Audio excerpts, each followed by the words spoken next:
Okay, I hate to do this.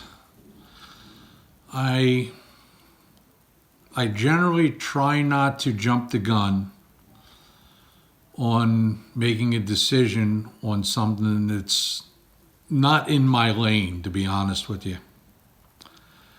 This time, I think there's a reason. Now, I'm not going to come right out and say that Scott is guilty. Okay? Because all the information I have is second, third, and fourth hand. And I do believe that until you talk to the actual people involved in some type of litigation, that you really can't make that decision. But I'm going to tell you right now, it's not looking good for Scott. Let's take a look at some factors. Number one, Scott said that he never asked about fishing on the Albemarle Sound. He asked about fishing other places very close to there that would fish similar. Now, a lot of people will take that as a tongue-in-cheek, well, I'm not fishing Lake A, but Lake B is only a few miles from it and almost identical.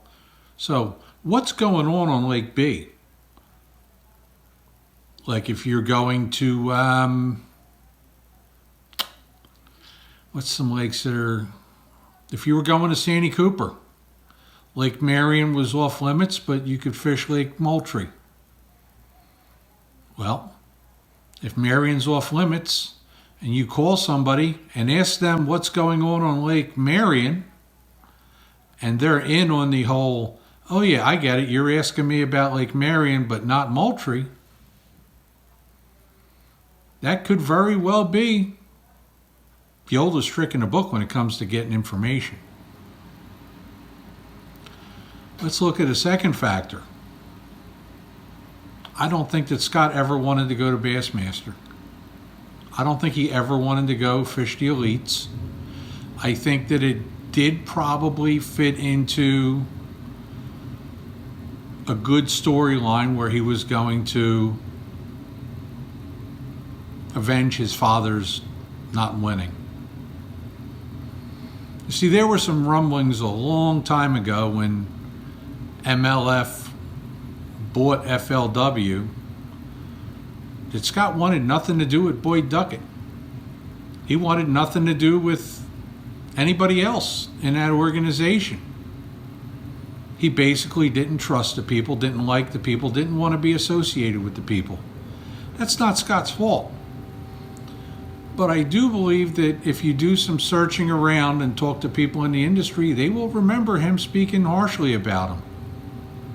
And he didn't get an invite, did he? Where was he going to go? He went to Bass. Here's the third nail in the coffin, whatever you want to call it, because I'm not really enthused about making this video, but I think people need to know so they can make a better decision for themselves. Final nail in the coffin. I've got this third hand that Scott gave out the waypoints on Kentucky Lake that basically weren't his. They were his from when he fished with somebody on his show. Somebody who's currently competing in the Elite Series. Now, that would piss you off. Okay, if I'm the elite guy, well, he's giving out my waypoints that I gave him. Well, you did share your waypoints with him, so they're his. So what's the big deal? Well, if he traded waypoints for information, that's a rule infraction.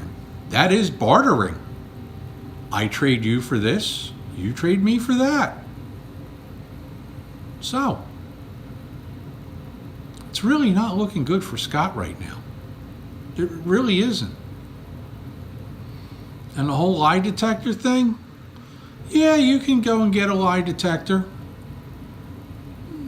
But that's not going to satisfy the organization because it's not their lie detector guy. You could almost look at it as bringing your own piss from home on a piss test. Is it a witch hunt? I think Scott's rubbed some guys the wrong way for sure. But is it an actual witch hunt?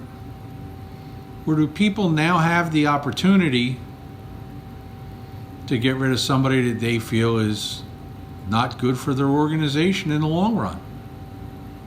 Somebody who's a rule bender, who has now possibly been shown to bend the rules several times.